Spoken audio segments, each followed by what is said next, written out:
کا سفر ہے یہ کچا ہوتا تھا، 4 سے 5 گھنٹے یا اس سے بھی زائد گھنٹے بس لگاتی تھی کچے روڈ پہ، اور مسلسل دھول اڑتی رہتی تھی۔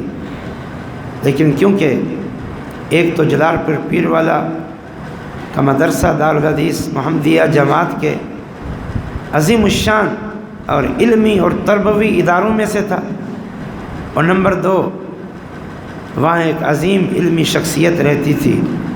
شیخ القرآن والحدیث محدث العصر مولانا سلطان محمود صاحب محدث جلال پوری۔ پھر ان کا حکم، ان سے ملاقات، یہ ان کو کھینچ کے لے جاتی تھی۔ یہ بتا رہا ہوں کہ ان لوگوں کی قربانیاں اور ان کی اس سفر کے حوالے سے ایک اہم بات ہے جو ان کی بصیرت پر دلالت کرتی ہے، جو ان کی دور بینی پر دلالت کرتی ہے، اسے آپ کو بتاتا ہوں۔ یہ بات ایک دفعہ ایک مجلس میں فضیلت الشیخ محدث العصر شیخ القرآن والحدیث مولانا محمد رفیق العصری حفظہ اللہ تعالی ومتعنا اللہ بطول حیاتہ نے بتائی کہ جب شیخ الحدیث مولانا عطاء اللہ حنیف صاحب جلال پور آتے، ہمیں ان کے آنے کی خوشی بھی ہوتی، لیکن ہمیں ایک دکھ بھی ہوتا، تکلیف بھی ہوتی کہ کتنی پرمشقت سفر طے کر کے وہ یہاں پہنچتے ہیں۔ خوشی ہوتی کہ وہ ہمارے پاس تشریف لائے، ہمیں ان سے استفادے کا موقع ملا۔ اور شیخ الحدیث مولانا محمد رفیق العصری حفظہ اللہ فرماتے ہیں کہ مولانا عطاء اللہ حنیف رحمۃ اللہ علیہ جلال پور آتے تو بہت نصیحتیں کرتے اور ہمیں جماعتی حوالے سے، تدریسی تعلیمی اداروں کے حوالے سے بڑے اچھے مشورے دیتے، اور ہم نے ان سے بڑا استفادہ کیا ہے۔ تو بتاتے ہیں کہ ہماری یہ خواہش تھی کہ یہ روڈ پکا ہو جائے ملتان سے جلال پور تک، تاکہ مولانا عطاء اللہ حنیف رحمۃ اللہ علیہ کو یہ جو پریشانی ہوتی ہے نا سفر کی، صعوبت اور مٹی اور دھول، یہ تکلیف نہ پہنچے۔ تو اللہ اللہ کر کے روڈ پکا ہو گیا۔ اگلے سال جب آئے تو پکا روڈ تھا۔ میں نے کہا شیخ صاحب آج تو سفر ملتان سے جلال پور کا بہت اچھا ہوا ہوگا، مٹی دھول نہیں ہوگی، ٹائم بھی مختصر لگا ہوگا، اور ویسے بھی یہاں جلال پور والوں کو بھی بڑی سہولت ہو گئی ہے، بڑا آرام ہو گیا ہے، بہت ایک بڑی سہولت حاصل ہو گئی ہے، لوگ بہت خوش ہیں۔ تو انہوں نے جو بات کہی وہ ان کی بصیرت اور دور بینی اور امت کے لیے جو درد تھا اس پہ دلالت کرتی ہے۔ ان کا مولانا صاحب آپ خوش تو ہو رہے ہیں اور خوش ہونا چاہیے، لیکن ابھی اس پکا روڈ بن جانے کی وجہ سے ملتان کی ساری بے حیائی، برائی، خرابی، فسق و فجور اور اس کے سارے اسباب اور وسائل ابھی جلال پور تک پہنچنا شروع ہو جائیں گے۔ جن خرابیوں سے یہاں کے لوگ بچے ہوئے تھے کہ آمد و رفت کے ذرائع آسان نہیں تھے، آمد و رفت کم ہوتی تھی، اب آمد و رفت کے ذرائع اچھے ہو گئے ہیں، آمد و رفت زیادہ ہوگی تو ایک ایک کر کے ساری خرابیاں آ جائیں۔ استاد جی حافظہ اللہ فرماتے ہیں کہ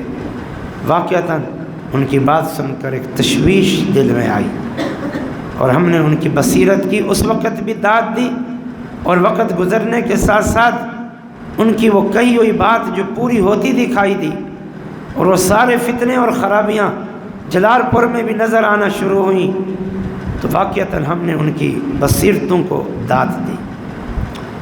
تو یہ لوگ بڑا کام کر کے گئے ہیں، محنت کر کے گئے ہیں، خدمت کر کے گئے ہیں۔ آپ میں سے کچھ طلباء جو بالخصوص، ویسے تو سب، آخری بات عرض کر رہا ہوں، بالخصوص جن میں صلاحیت ہے، بالخصوص کتاب کو سمجھ سکتے ہیں، پڑھ سکتے ہیں، استاد پڑھا رہا ہوتا ہے سمجھ سکتے ہیں اور ان کو کچھ حاصل ہوتا ہے، یا پھر خطابت کی ان میں صلاحیت ہے، تو وہ اپنے آپ کو ضائع نہ کریں۔ اس کا یہ معنی نہیں ہے کہ دوسرے بھلے ضائع کر دیں، انہیں نصیحت کروں گا کہ وہ محنت کر کے اللہ سے دعائیں کریں اور محنت کریں اور مطالعہ کریں، اپنی کمی پر قابو پا سکتے ہیں، مایوس نہ ہوں، اپنے آپ کو مزید کمزور نہ کریں، لیکن جن میں صلاحیتیں ہیں، یہ اللہ کی دی ہوئی امانتیں ہیں، ان کو ضائع مت کرو۔ کھیل کود میں جیسا کہ آج کا سب سے بڑا فتنہ ہے یہ موبائل، انٹرنیٹ وغیرہ، یہ فالتو اور فضولیات چیزیں، ان سے اپنے آپ کو بچائیں۔ انتہائی ضروری اور فائدہ مند استعمال ہو، عزم کریں، ارادہ کریں، اور صبح و شام کے اذکار پڑھیں۔ وہ اذکار جن کے فوائد میں سے یہ ہے کہ ان اذکار پڑھنے والا شیطان کے شر اور فتنوں اور اس کے الہامات سے محفوظ رہتا ہے، ان کو آپ پڑھیں کہ تاکہ آپ اس موبائل کے فتنے سے محفوظ ہو جائیں، فضولیات سے بچیں۔ والذین هم عن اللغو معرضون، عباد الرحمن جو ہوتے ہیں وہ لغویات سے اعراض کرتے ہیں۔ آج باطل متحرک ہے، باطل تنظیمیں متحرک ہے، وسائل بھی ہیں، سرپرستی بھی ہے، ملکی سطح پر بھی اہل باطل کی اور عالمی سطح پر بھی اہل کفر کی سرپرستیاں ہیں، اور آپ لوگ وسائل سے ویسے محروم ہیں، افرادی قوت ویسے کم میں، اور چند بچے ہوتے ہیں جن میں صلاحیت ہوتی ہے اور وہ بھی اپنی ذمہ داری کو نہیں سمجھتے، اپنے آپ کو ضائع کر دیتے ہیں، اور بجائے اس کے کہ اپنے آپ کو وہ اللہ کے دین کی خدمت کے لیے وقف کریں، تو کم سے کم اور کوئی نہیں تو آپ میں سے مسلسل ان بزرگوں اور اسلاف کی خدمات اور سیرتیں سن سن کے کوئی ایک تو تیار ہو جائے جو یہ عزم کرے کہ میں عطاء اللہ حنیف بننے کی کوشش کروں گا، میں یوسف کلکتوی بننے کی کوشش کروں گا، میں عبدالخالق رحمانی بننے کی کوشش کروں گا، میں بدیع الدین راشدی، محب اللہ راشدی بننے کی کوشش کروں گا، اور دیگر علماء کرام رحمہم اللہ تعالی رحمتاً واسعتاً، ان کی سیرتوں کو پڑھ کے ان کی طرح خدمت دین کا اپنے دلوں میں جذبہ پیدا کرو۔ اس کی بڑی کمی ہے، اور یہی شوق اجاگر کرنے کے لیے